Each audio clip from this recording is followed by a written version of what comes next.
Hello guys, আজ আমি explain করব লাভ আইডেন্টিটি এপিসোড 2। এপিসোডের শুরুতে আমরা দেখি হানা আর লিমজু অনেক রেগে ম্যানেজারের কাছে আসে। হানা ম্যানেজারকে বলে, পারমিশন বাদে আপনি কিভাবে আমাদের নাম অ্যানাউন্স করলেন? ম্যানেজার বাঁচার জন্য একটি ইমোশনাল কাহিনী নিজের মতো বানিয়ে দেয়। সে বলে, আমার মায়ের বাপের বাড়ি ছিল নর্থ কোরিয়া। একটা সময় পর সে নর্থ কোরিয়া চলে যায়। আমাদের দেখা করার সময় ছিল না, আমরা একসাথে কোথাও ঘুরতেও পারিনি। সে হানা আর লিমজুর হাত একে অপরের উপর দিয়ে বলে, তোমরা সবসময় একসাথেই থাকবে, একে অপরের সাথে সবসময় মিলেমিশে থাকবে। আর ম্যানেজারের এই ইমোশনাল কাহিনী শুনে হানা আর লিমজু রাজি হয়ে যায় যে তারা পার্টিতে পারফর্ম করবে। সাউথ কোরিয়ার ম্যানেজার, যার নাম জোনহো, সে বাইরে আসে আর তার কাছে নর্থ কোরিয়ার ম্যানেজার এসে জিজ্ঞাসা করে, আপনার মা কি সত্যি নর্থ কোরিয়া চলে গিয়েছিল? জোনহো বলে, আমি তো মজা করছিলাম, এমন কোনো কিছুই না। আর এটাই শুনে নর্থ কোরিয়ার ম্যানেজার চমকে যায়। আমরা দেখতে পাই ওই ম্যানেজার গুলো পার্টির জন্য সবকিছু রেডি করছে। তখন নর্থ কোরিয়ার ম্যানেজার বলে, এখনো তো পার্টি থেকেও আসলো না। জোনহো বলে, ওয়েট করো, সবাই আসবে। তখন ওখানে জুহি আসে, যে ব্লগ ভিডিও করছিল। জোনহো বলে, তুমি কি জানো তুমি এই ব্লগটি পাবলিক ভাবে আপলোড করতে পারবে না? জুহি বলে, হ্যাঁ আমি জানি, এখন না, আমি এখান থেকে যখন চলে যাব তারপরেই এগুলোকে পাবলিশ করব। তারপর ওখানে সবাই আসে আর সবাই একে অপরের সঙ্গে পরিচয় হচ্ছিল। জুহি বলে, আমি একজন কন্টেন্ট ক্রিয়েটর আর একজন নভেলিস্ট। আর সে ওখানে অনেক গল্প করে। একে একে সবাই চলে আসে। হানার পরিচয়ে জানা যায় হানা একজন ক্রোপারি সেন্টারে কাজ করত। সবাই মিলে অনেক এনজয় করে আর অনেক খাওয়া দাওয়াও করে ওখানে। ইয়ংহো, হানার বডিগার্ড, সে হানাকে জিজ্ঞাসা করে লিমজু কোথায়।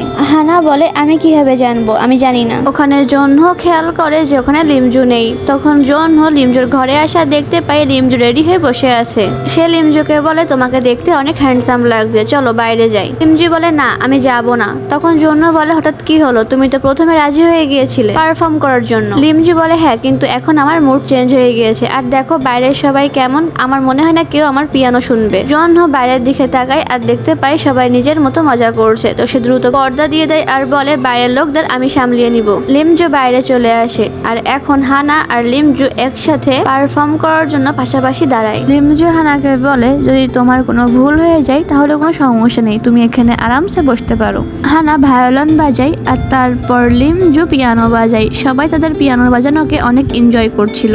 তারপর হঠাৎ করে লাইট চলে যায় আর একটি সতর্ক সাইরেন বাজানো হয় আর সবাই অনেক ভয় পেয়ে যায়। জোনহো সবাইকে শান্ত রাখার জন্য বলে, ভয় পাওয়ার দরকার নেই, জঙ্গলে একটি অ্যানিমাল চলে এসেছিল তাই সাইরেন বাজানো হচ্ছে। আর আমরা দেখি লিমজু ভয় পেয়ে পিয়ানোর নিচে চলে যায়। তারপর বাইরে বেরোয় আর হঠাৎ করে হানার হাত ধরে আর একে অপরকে দেখে। অন্যদিকে জুহি আর ইয়ংহো কোথাও যাচ্ছিল একসাথে। জুহি ইয়ংকে জিজ্ঞাসা করে, হানা আর লিমজুর মধ্যে কি কোনো কিছু চলছে? ইয়ংহো বলে, এমন কোনো বিষয় না, আসলে একটা ঝামেলার জন্য ওদেরকে একসাথে থাকতে হচ্ছে। লিমজু ঘরে আসে আর দেখতে পায় হানা তার ভায়োলিন সাফ করছে আর সেখানে একটি মোমবাতি জ্বালানো ছিল। লিমজু বলে, মোমবাতি থেকে তোমার হাত দূরে রাখো, না হলে মোমবাতি পড়ে হাতে আঘাত লাগতে পারে। হানা বলে, কিছুই হবে না। লিমজু হানাকে বলে, তুমি তো অনেক ভালো ভায়োলিন বাজাও, তাহলে এটাকে ছেড়ে কেন দিলে? হানা বলে, আমরা এতটাও ক্লোজ না যে আমি আমার পার্সোনাল লাইফের কথা তোমার সাথে শেয়ার করব। লিমজু বলে, ঠিক বলেছো। তারপরে লিমজু খেয়াল করে যে মোমবাতিটি তারই একটি দামি প্লেটের উপরে রাখা হয়েছে। এটা দেখে লিমজু হানাকে বলে, তুমি কি জানো এই প্লেটটি কত দামি? এটা বলে সে দ্রুত মোমবাতি সরাতে গেলে মোমবাতি তার হাতের উপরে পড়ে যায় আর লিমজু হাতে আঘাতও পায়। হানা লিমজুকে নিয়ে কিচেনে আসে আর লিমজুর হাতের উপরে ঠান্ডা জল দেয়।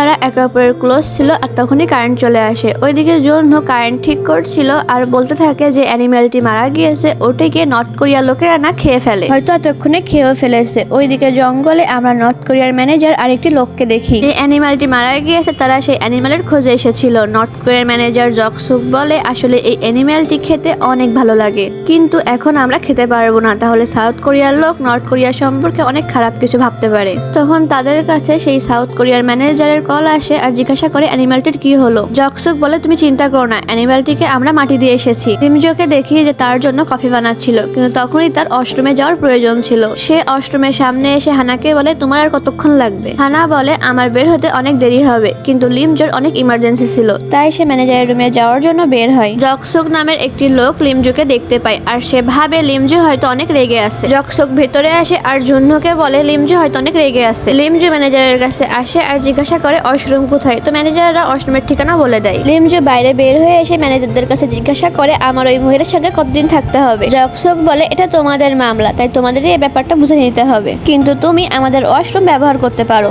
লিমজু বলে ঠিক আছে, আর আমার পিয়ানো বাইরে রয়েছে, তোমরা ওটা ভিতরে রেখে দিও। ম্যানেজার বলে ঠিক আছে। হানাকে দেখি যে ওয়াশরুম থেকে বের হয় আর টেবিলের উপরে কফি রাখা দেখতে পাই। কফিটি লিমজো রেখে গিয়েছিল, কিন্তু হানা এটি খায় আর বলে বাহ, লিমজো তো ভালো কফি বানায়। কিছু সময় পর লিমজো আসে আর টেবিলের কাছে গিয়ে দেখতে পাই তার বানিয়ে রাখা কফিটি সেখানে নেই। সে পিয়ানোটি ঠিকঠাক জায়গায় রাখে। লিমজো বাথরুমে এসে দেখে বাথরুমটি অনেক নোংরা, তাই সে বাথরুমটি ক্লিন করতে লাগে। হানার আন্টি আর হানার বাবাকে দেখি। হানার আন্টি তার বাবাকে বলে আমি নাইট শিপে যাচ্ছি, খাবার রেডি করে রাখলাম। হানার বাবা বলে ঠিক আছে। হানার আন্টি হানাকে কল করে আর জিজ্ঞাসা করে তুমি কেমন আছো। হানা বলে আমি ভালো আছি। হানার আন্টি হানাকে জিজ্ঞাসা করে তোমার বাবা কি তোমার কাছে কল দিয়েছে। হানা বলে না, কিন্তু আমি পরে কথা বলে নিব। হানার আন্টি বলে সামনে তোমার মায়ের ডেথ অ্যানিভার্সারি। হানা বলে হ্যাঁ আমি জানি। লিমজোকে আমরা বিসে দেখি যে তার সিওর কাছে কল করে, যার নাম সিমন। সিমনকে লিমজু বলে আমি এখানে আর থাকতে পারছি না।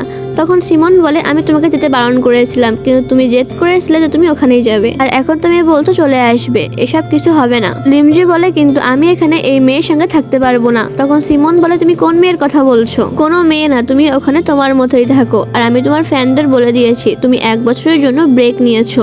আমরা জহ্নকে দেখি যে একটি অ্যানাউন্স করে আর সবাইকে একসাথে মিটিং এ আসার জন্য বলে। তারপর মিটিং এ সবাই চলে আসে আর জহ্ন সবাইকে বলে একটি ফার্ম চালু হচ্ছে, তোমরা চাইলে সবাই সেখানে চাষ করতে পারো। লিমজু বলে আমি করব না, আমি সব কিছুর বাইরে। এটা বলে সে ওখান থেকে চলে আসে। তারপর একে একে সবাই চলে আসে। ইয়ংহু হানাকে বলে তুমি ঠিক আছো তো? আজ পুরো দিন তোমাকে দেখে অনেক চিন্তিত মনে হচ্ছিল। হানা বলে ঠিক আছি। একটি মেয়েকে দেখি যার নাম ড্যামসু আর তার সাথে একটি ছেলে ছিল। ছেলেটি ড্যামসুকে বলে আমি একটুও চাষ করতে পারি না। ড্যামসু বলে আমি তোমাকে সাহায্য করব। আমার বাবা একজন ফার্মার ছিল, আমি হয়তো চাষ করিনি, কিন্তু আমি এই ব্যাপারটা অনেক পড়াশোনা করেছি আর আমি জানিও। লিমজুকে দেখি যে ওয়াইন খাওয়ার জন্য ওয়াইন রেডি করছিল। সেখানে হানা চলে আসে। সে প্রথমে তো ঘরে চলে যায়, কিন্তু তারপরে আবার বের হয়ে বলে আমিও ওয়াইন খাবো। লিমজু বলে ঠিক আছে। তারা দুজন একসাথে বসে, কিন্তু হানা ওয়াইন একবারেই খাচ্ছিল, তার সাথে খাবারও একবারেই খাচ্ছিল। হানার অদ্ভুতভাবে খাওয়া দেখে লিমজু বলে তোমার এভাবে খাওয়া উচিত না, আর তাকে বোঝাতে লাগে। হানা বলে আমরা যেভাবেই খাই তাতে কি হয়েছে, খাবার তো সে পেটের মধ্যেই যাবে তাই না, আর অতিরিক্ত ড্রিঙ্ক করার জন্য তার নেশাও হয়ে গিয়েছিল। লিমজু বলে আমি একটি এগ্রিমেন্ট তৈরি করেছি যে আমরা দুজন একসঙ্গে কিভাবে থাকবো। হানা বলে ঠিক আছে, আমাকে বলো শুনি। লিমজু বলে তুমি ওয়াশরুম 20 মিনিট পর্যন্ত ব্যবহার করতে পারবে, আর আমার ক্ষেত্রে সেম রুল। আর ওয়াশরুম আমরা দুজনেই বারবার ক্লিন করব, অর্থাৎ পরিষ্কার পরিচ্ছন্ন রাখবো সবসময়। হানা বলে ঠিক আছে। 3 নম্বর রুলের সময় লিমজু খেয়াল করে সেখানে তার নাম লেখা। লিমজু বলে 3 নম্বর রুলে আমার নাম লেখা কেন? পুরো ঘর আমি একা কিভাবে পরিষ্কার করব? হানা বলে আমি জানি না, এগ্রিমেন্ট তুমি বানিয়েছো। পরের দিন সকালে হানার বডিগার্ড ইয়ংহুকে দেখতে পাই যে জগিং করছিল।